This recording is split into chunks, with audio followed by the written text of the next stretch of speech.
ایک دوسرے کی دین پر مدد کریں. کس پر مدد کریں؟ دین پر مدد کریں. کیا مطلب؟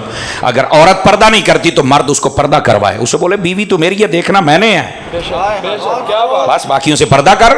لیکن آج کل یہ عورتوں کی ایک بڑی عجیب روش ہے اور اس کی وجہ سے مار کھاتی ہیں اور اپنا گھر اجاڑ بیٹھتی ہیں. مرد کی آمدنی کم ہے، ڈیمانڈ زیادہ ہے. اجی مینوں سوٹ نواں لے کے دے، پچھلے ہفتے تے لیا، پچھلے مہینے تے لیا، نہیں یہ ویکھیا نواں لے کے دیو. جدوں میں نواں سوٹ پانا تہاڈی عزت ہی بننی آ، تو نہ بنا اوہی پا. ساڈی عزت بڑھاؤندی ساڈا کباڑا تے نہ کر. دیکھیں میں دیسی طریقے سے تبصرہ کر رہا ہوں اور یہ معاشرے کا المیہ ہے. ایسے نا قاری صاحب او جی نواں سوٹ ہے. بھائی دیکھیں شادی کے بعد جو بیوی کے حقوق ہے ان میں سے نان نفقہ یہ حق ہے. اور نان نفقے میں کیا ہے؟ گرمیوں کا ایک سوٹ ایک جوتا، سردیوں کا ایک سوٹ ایک جوتا، اور اس کے بعد نارمل 2 ٹائم کا کھانا، نارمل جو عام گھروں میں چلتا ہے، اور ایک وہ کمرہ جس کے اندر وہ سکون سے سو سکیں. یہ اس کے نان نفقے میں ساری چیزیں آ جاتی ہیں. اور اگر وہ کہے لگژری ہر چیز ہو، بھائی اس کی ڈیمانڈ دیکھو نا، اس کی آمدن دیکھو نا، اس کے مطابق اپنی زبان کھولو نا. سمجھ آ رہی ہے؟ صابرہ شاکرہ بن کے قانتہ بن کے رہنا چاہیے. لیکن یہاں آمدن کم ہے، ڈیمانڈ زیادہ ہے، گھر برباد. وہ بندہ کہندا ہے وہ یہ تو مینوں ہی کھادی جاندی ہے، نو کڈو ایتھوں کس طرح. اور پھر کہتی ہے جی اس نے مجھے سمجھا ہی نہیں. تو کیڑا حال جبرے دا سوال ہے جڑا تو سمجھ نہیں آیا؟ تو بھی تو سانو نہیں نہ سمجھیا. نہیں توجہ فرما رہے آپ حضرات. تو یہ بدتمیزیاں عورتوں کو بند کرنی چاہیے اور مرد کو بھی کنجوسی نہیں کرنی چاہیے. ہاں ہاں یہاں تک فرمایا کہ جو اپنے میاں بیوی بچوں پہ خرچ کرتا ہے اللہ اس پر بھی اس کو صدقہ کرنے کا ثواب عطا فرما دیتا ہے. تو اس کو اپنی جگہ کنجوسی نہیں کرنی اور اس کو اپنی جگہ پر زیادہ ڈیمانڈ اور تنگ نہیں کرنا. اور یہ کہنا اے جتی سارے دیکھی ہے، وہ بھائی عورت جو کچھ پہنے یہ کوئی تو دیکھ نہیں سکتا، یہ دیکھے تو اس کا شوہر دیکھے، یہ کسی اور کے لیے تو کر ہی نہیں سکتی. تو پھر یہ کہنا بھی یہ سارے نے دیکھے اور میں نماز لے کے دے. تو میں نے کہا اگر یہی قاعدہ قانون ہے تو ایک چھوٹا سا میرا بھی سوال ہے، بھئی سوٹ ویکھیا تے ہن نہیں پاਉਣਾ ہے نواں لے کے دے، جُتی ویکھی ہے تے نویں لے کے دے. تینوں بھی تو ویکھیا ہے نویں نہ لے آئی ہے. کیا سا گئی ہے جی؟ اچھا کئیاں نوں ہن سمجھ آئی ہے، ستے پے سی نا 1 بجے پیا، ہن سمجھ آئی ہے بھی مولوی سوکھی گل دس گیا ہے. اللہ کے بندے جے سوٹ ویکھیا جُتی ویکھی ہے تے نویں لینا ہے، نہیں ویکھی ہے ہن نہیں. تے میں کہا تینوں بھی سارے ویکھیا ہن تو بھی نہیں. اس واسطے ہاں ایسوں کو قائل کرنا تو میرے سامنے بٹھاؤ. ہاں انہاں دا کنز العلماء میں ہاں، انہاں نوں میں آپے سمجھا لاں گا. او توجہ ہے جٹاں دا کنز العلماء میں ہاں نا، دیسی بندیاں دا میں ہاں نا جی، دویاں دے تے ڈاکٹر اشرف آصف صاحب نے نا. ہاں انہاں دا میں ہاں، انہاں نوں میں آپے سنبھال. تو عورتوں کو سمجھنا چاہیے، بالکل ایسی بات نہیں کرنی چاہیے. نبی پاک نے فرمایا دین پر مدد کریں. عورت اگر نماز نہیں پڑھتی یہ پڑھائے، عورت پردہ نہیں کرتی کروائے. اسی طرح اگر مرد دین پر نہیں چلتا تو عورت کو چاہیے نو کہ داڑھی رکھ، سر تے امامہ رکھ، مینوں جدوں پسند ہے تو شوہر میرا ہے. تو یہ دین پر مدد کرے. بلکہ مزے کی بات سناؤں آپ حضرات کو، تھکے تو نہیں ہیں؟ وہ بولو تو صحیح.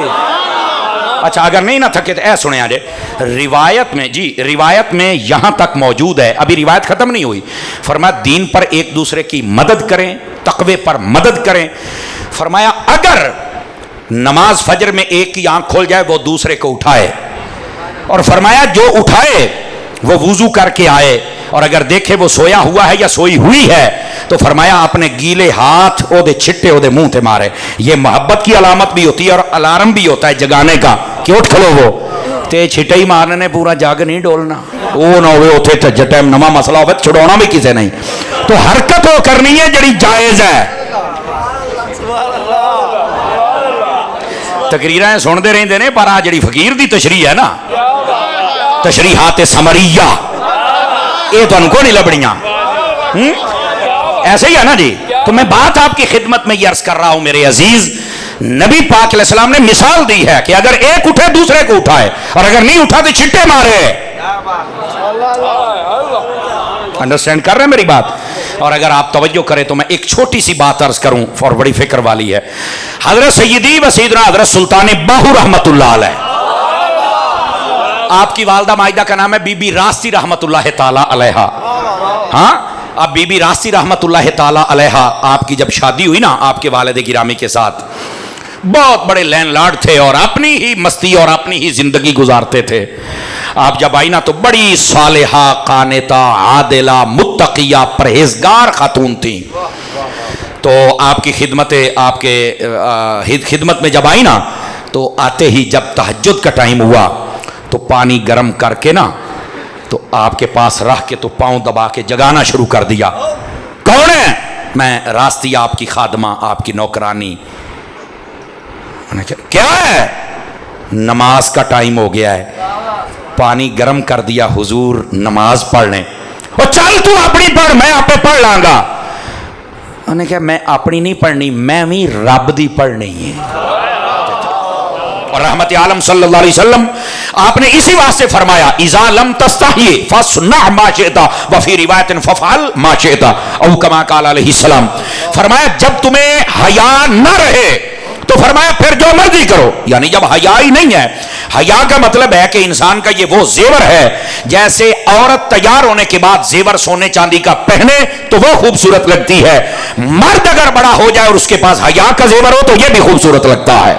اور اگر عورت کے پاس زیور نہ ہو تو وہ بھی اتنی خوبصورت نہیں لگتی، اور جس کے پاس حیا نہ ہو وہ مرد بھی خوبصورت نہیں لگتا. اور عورتوں کے لیے زیور پہننے کا حکم ہے. مردوں کے لیے ایک انگوٹھی، وہ بھی چاندی کی، وہ بھی 4.5 ماشے سے کم ہو، ایک نگ والی وہ پہن سکتا ہے. اس کے علاوہ یہ جو سونا ہے یا باقی جتنی بھی دھاتیں ہیں یہ عورت پہن سکتی ہے، مرد نہیں پہن سکتا. مرد کے لیے جو اجازت ہے میں نے آپ کی خدمت میں عرض کر دی ہے. اور یہ بھی مفتی احمد یار خان نعیمی آپ کی میراث پڑھ کے دیکھیں تو آپ نے فرمایا 3 چیزیں عورت پہن سکتی ہے. ایک ہے سونا، ایک ہے چاندی اور ایک ہے کانچ، اور جنہوں کانچ دیاں چوڑیاں کہنے ہیں. لیکن یہ اب دارالفتاء اہل سنت کا بھی فتویٰ ہے اور علماء نے یہ چونکہ مہنگائی اتنی زیادہ ہو گئی تو علماء نے یہ فتویٰ دیا ہے. فرمایا عورت جہاں سونا پہن سکتی ہے، چاندی پہن سکتی ہے، کانچ، وہیں پر جتنی مہنگائی ہے کوئی سونا چاندی نہ خرید سکے تو وہ لوہے کی جیولری بھی پہن سکتی ہے. ورنہ یہ قدیم علماء کے اندر، یہ جو فقہا مفتی کورس کرتے ہیں ان کو پتا ہوگا، جتنے قدیم فقہا ہیں ان سب نے یہ لوہے کا زیور پہننا، جیولری، یہ عورت کے لیے بھی منع لکھا تھا. یہ یاد رکھ لیں. یہ جو متاخرین علماء ہے یہ انہوں نے فتویٰ دیا ہے کہ یہ جائز ہے. اس کی وجہ کیا ہے کہ مہنگائی بہت زیادہ ہے. اور اگر اتنا فتویٰ نہ دیں تو پھر ظاہر سی بات ہے سونا خریدے کون. اور پھر دوسری بات ہے عورت اگر اپنے شوہر کے لیے تیار ہونا چاہے تو پھر وہ زیور لائے کہاں سے؟ تو اس لیے فرمایا کہ اس کے لیے جواز کی صورت موجود ہے. اور اتنا اے نہ ہوئے 5 کلو لوہا ہی پائی پھرے، یہ بھی اجازت نہیں ہے. اور یہ میں مسئلہ کیوں بتا رہا ہوں، قدیم اور متاخرین علماء جتنے بھی ہیں ان کا میں نے قول بیان کیا کہ پہلے منع تھا، اب جائز ہے. وجہ مہنگائی ہے اور عورت وہ اپنے شوہر کے لیے بناؤ سنگار کر سکتی ہے، یہ وجہ ہے اس لیے اجازت دے دی. یہ تو ایک مسئلہ رہا الگ. لیکن مسئلہ جو سمجھا رہا ہوں ذرا غور کیجئے گا وہ یہ ہے کہ جب عورت لوہا نہیں پہن سکتی تو آج جڑے منڈے کڑے پائی پھر دے ہو. سمجھ آ رہی ہے میری گل دی کہ کوئی نہیں آ رہی؟ کئی کنا چوالیاں پائی پھر دے جے، کئی ایویں زنجیریاں پائی پھر دے جے. بندے دے پتر بنو. اور اگر آپ مجھے اجازت دیں، آپ ناراض نہ ہو بھی جاؤ تو میرا کچھ نہیں جانا. سدھے ہو کے بہو، سدھے ہو کے بہو، گوڈے چھوٹے چھڑ کے بہو، تکڑے ہو کے بہو. ذرا میں مسئلہ سمجھا رہا ہوں اور وہ یہ ہے میں یہ کہہ رہا ہوں آپ ناراض ہو بھی جائیں میرا کچھ نہیں جانا. لیکن کچھ ہم بھی آپ کا دل رکھتے ہیں اس لیے بات کر رہا ہوں. میں صرف یہ کہہ رہا ہوں مجھے یہ بتاؤ آپ نے کبھی کسی دیوبندی اور وہابی منڈے کو دیکھا ہے کہ اس نے کبھی چھلے پہنے ہوئے ہوں اور کڑے پائے ہوئے ہوں؟ اے سنیو تہاڈی غیرت کیوں مر گئی؟ اگر کسی کا مذہب ہے تو وہ بے شک ماں جدا سنگل پاوے بھاویں کٹے دا پاوے، سانو مسئلہ ہی کوئی نہیں. تیرا مذہب ہے جا پا، اور سنی تیرا مذہب نہیں ہے. جب یہ عورتوں کے لیے منع ہے تو تجھے اجازت کا، عورتوں کو بھی آپ کی اجازت ہے. وہ اس لیے کہ مہنگائی بہت زیادہ ہے اور پورا سورا اپنے شوہر کے لیے بناؤ سنگار کرے. تو جب عورتوں کے لیے یہ منع تھا تو مردوں کے لیے کہاں سے جائز ہو گیا؟ سمجھ آ رہی ہے؟ اس واسطے یہ جو آج کل کا نیا شوق ہے نا 3 4 چھلے کئی ٹھوٹے چ پائی پھر دے ہوندے جے، انگوٹھے ٹھوٹے چ ایتھے تنی پھر دے، پتہ نہیں کیویں واڑ لیندے ہو. کو خدا دا خوف کرو. کنا چ والیاں تنی پھر دے جے اور 3 4 کڑے بڑے. اب تو کڑے یہ بڑے بڑے برانڈز پر عجیب قسم کے کڑے آ رہے ہیں جناب. تو خدا کا خوف کرو یار. اور یہ جو دوسرے بد مذہب ہیں اگر ان کے بچوں میں اتنی غیرت ہے تو سنیو ہمارے اندر یہ غیرت کب پیدا ہوگی؟ اور ہمارے یہاں ایسا کوئی بول کے جائے بات کرنے مولوی نے ساری تقریر سنی کی تھی ہاں نہیں سی گل کرنی تو میں کہا جی تینوں پیڑ ہوئی ہے تو پھر یہ ہی گل کرنی سی. سمجھ آئی نا؟ وہ بات ہی کیا جو کسی کو درد نہ دے کے جائے. درد تو ہوگی نا. جب نبی پاک نے آ کے حق بیان کیا تو درد تو ہوئی تھی نا. سمجھ آ رہی نا؟ میں بات کرتا ہوں کسی کو کچھ نہیں ہوتا. میں کہا ایڈا پرہیزگار مسلمان نہ بن ذرا مزاج فاروقی رکھ. تیری بات میں اتنا دم ہونا چاہیے کہ کسی نے محسوس ہو. بعض کہتے ہیں محسوس نہیں ہوتا. میں نے کہا پھر تو ٹھیٹ ہے تینوں محسوس ہونا چاہیے. سمجھ آ رہی ہے میری بات کی؟ تو میرے بھائی تھوڑا غیرت کریں ہم. تو ہم سب کے لیے یہ لمحہ فکریہ. ہاں یہاں چلتے چلتے ایک مسئلہ بتا دوں. مولوی صاحب میرا کڑی پائی آئیدہ کی حکم آ. تو میں گیا کڑی یہ زیور میں نہیں آتی, یہ بناؤ سنگار میں نہیں آتی, یہ ضرورت میں آتی ہے. نہیں توجہ فرما رہا ہے, یہ ضرورت میں آتی ہے. تو اس کو آپ اس کے ساتھ کمپیریزن نہیں کر سکتے. سمجھ آ رہی ہے؟ اور اس گھڑی کے بارے میں بھی سن لیں, علماء کا اس بارے میں بھی پہلے بالکل اختلاف تھا اور بالکل یہ فتویٰ تھا کہ چین والی گھڑی نہ پہنی جائے. یہ متاخرین علماء نے کہا ہے کہ یہ ضرورت کے تحت ہے تو لہذا جائز ہے. اب سمجھ آ رہی ہے میری بات کی؟ تو پھر بھی اگر بچنا ہو تو وہ زیادہ افضل ہے, ورنہ چین والی گھڑی پہننا بھی جائز ہے, پہن کر نماز پڑھنا بھی جائز ہے, پڑھانا بھی جائز ہے. انڈرسٹینڈ کر رہے ہیں میری بات کو؟ تو یہ ضرورت میں آ جاتی, یہ فیشن میں نہیں آتی. بہرحال مسئلہ میں نے آپ کی خدمت میں عرض کیا. بس اوقات کے اندر دیکھیں مولوی نے اپنے آپ بچا لیا. میں کہ تمہیں سارے بھی بچاؤ دیا, لیکن کڑے پہننا اور فیشن کرنا اور بیبیاں طرح اپنے آپ اور تم مردو والیاں پہن کے چلنے والے, یہ باجی جان کو والیاں پہناؤ, آپ کا حق نہیں بنتا, آپ مرد ہیں. توجہ کر رہے ہیں نا میری بات پر؟ تو اس واسطے اس بات کو سمجھو. تو نبی پاک صلی اللہ علیہ وسلم آپ کی جو تعلیمات ہیں اس کے اندر جیسے یہ عطر لگانا سنت ہے نبیوں کی, ویسے حیا بھی نبیوں کی سنت ہے. اور آج اس معاشرے کا سب سے بڑا المیہ یہ ہے, آج حیا اٹھ گیا ہے. یقین فرمائیے اگر حیا واپس آ جائے تو آدھے مسئلے ویسے ہی حل ہو سکتے ہیں. سمجھ آ رہی میری بات کی؟ تو حیا سیکھیں, حیا والوں کے پاس بیٹھیں. اور یہ جب حیا آ جاتا ہے تو یقین کرے انسان روحانی طور پر بھی مضبوط ہو جاتا ہے, انسان کو ویسے ہی اللہ برکت عطا کر دیتا ہے. اور بزرگوں کے پاس بیٹھنے سے جو حیا میں برکت آتی ہے, اللہ اکبر, آپ سوچ بھی نہیں سکتے ہو. نبی پاک علیہ السلام جب مدینہ طیبہ میں جلوہ گر ہوئے نا, تو آقا کریم علیہ السلام کو ایک بتانے والا بتایا کرتا تھا کہ یہ فلاں شخص ہے, یہ فلاں عورت ہے, یہ فلاں قبیلہ ہے, ان کا تعارف کرواتا تھا. تو ایک عورت آئی مدینہ شریف کے اندر نبی پاک کی خدمت میں, تو اس نے بتایا کہ یہ جو عورت ہے نا یا رسول اللہ, یہ کسی کو بولنے نہیں دیتی اور بڑی زبان کی تیز عورت ہے. رحمت عالم علیہ السلام نے فرمایا بس ٹھیک ہے, تو نے تعارف کروا دیا, اب اس کو آنے دو. میرے آقا کریم علیہ السلام اس وقت مبارک کھانا تناول فرما رہے تھے.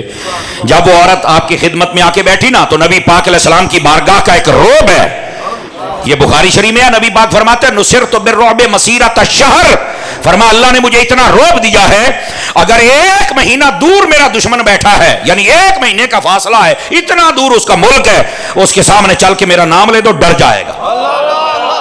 اور یہی وجہ ہے, اب میں چیک کرتا ہوں آپ کو سمجھ آتی ہے کہ نہیں, یہ جو عالم کفر لبیک یا رسول اللہ کے نعرے سے چلتا ہے, ڈرتا ہے, اس کی وجہ یہ ہے کہ یہ یا رسول کا نعرہ ہے, اس میں رعب ہے کہ کافر وہیں مرعوب ہو جاتا ہے.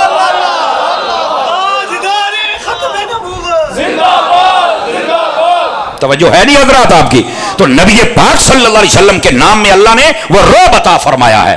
تو وہ عورت آئی نا, تو وہ بول نہیں سکی, نبی پاک علیہ السلام کی خدمت میں بیٹھ گئی. تھوڑی دیر تک میرے آقا نے بھی توجہ نہیں فرمائی تاکہ اس کو احساس ہو کہ ہوں پتہ لگ گئی سائیاں کو لائی ہیں.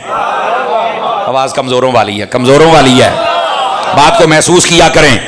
صوفی نیند آئی ہے, سیدھا ہو کے سیدھا ہو کے, ناراض نہیں ہونا, لیکن بالکل آپ ایسے بیٹھے ہیں نا, ہاں نا ہے, یا سبحان اللہ یا ماشاء اللہ, جی نہیں تو انا للہ, کچھ تو کرنا پینا ہے. بولیے ذرا سبحان اللہ پیار کے ساتھ. ہاں میں تھوڑا خوش مزاج خطیب ہوں, تو یہ سڑیل ماحول کے اندر مجھ سے تقریر نہیں ہوگی, جھاگ کے بیٹھو میری جان. توجہ ہے؟ ہاں تو میرے پیر بھائیوں کا تو زیادہ حق بنتا ہے. تو آقا کریم علیہ السلام نے تھوڑی دیر توجہ نہیں فرمائی تاکہ اسے بھی احساس ہو اور سب کو پتا چلے کہ ہم سچے رسول ہیں. تھوڑی دیر کے بعد میرے آقا کریم نے توجہ فرمائی, فرمایا کہ کھانا کھاؤ گی؟ پہلا سوال یہ کیا. اس نے کہا جی میں نے کھانا ہے. تو آپ نے برتن شریف اس کی جانب بڑھایا, فرمایا کھاؤ. انہوں بھی سمجھ آ گئی سی بھی آج میں سائیاں کو لا گئی ہوں. اب ذرا جملہ سنیے گا, اس نے کہا یا رسول اللہ میں نے یہ کھانا نہیں کھانا. فرمایا کیا کھانا ہے؟ اب دیکھو یہ عقیدے بڑے پرانے ہیں جس پر اہل سنت چل رہے ہیں. اس نے کہا وہ لقمہ کھانا چاہتی ہوں جو آپ اپنے مبارک منہ میں چبا رہے ہیں. اگر وہ تبرک مل جائے تو کیا بات ہے. رحمت عالم علیہ السلام نے بھی دوسری بات نہیں کی تو تبرک دے وچ کی رکھیا ہے تے اللہ ہی سارا کچھ کردا ہے تے اسی کی کرنا ہے تو ہم تو کاری کچھ نہیں سکتے.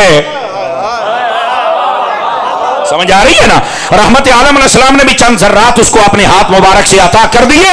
جب اس نے کھائے نا, اب سیالکوٹ والوں مجھے نہ کہنا پڑے چونکہ آپ تو اقبال کے شہر کے ہیں نا, آپ تو امام علی الحق کے شہر کے ہیں نا, آپ تو صوفی عالم کے شہر کے ہیں نا, علامہ ضیاء اللہ قادری کے شہر کے ہیں نا.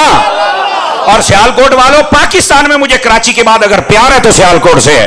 آپ پوچھے کیوں؟ میں کہا وہ شہر میرے مرشد کا ہے, یہ شہر میرے دادا مرشد کا ہے. کلاس کے گاؤں میرے دادا مرشد کا شہر ہے نا. اس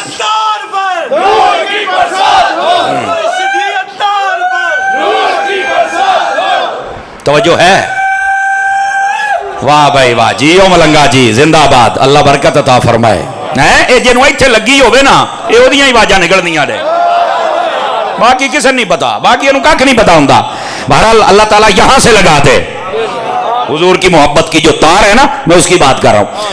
اچھا راوی حدیث کیا بیان کرتا ہے؟ اب آپ کی ذمہ داری ہے کہ آپ اس پچھلی ساری بات کو سمجھے.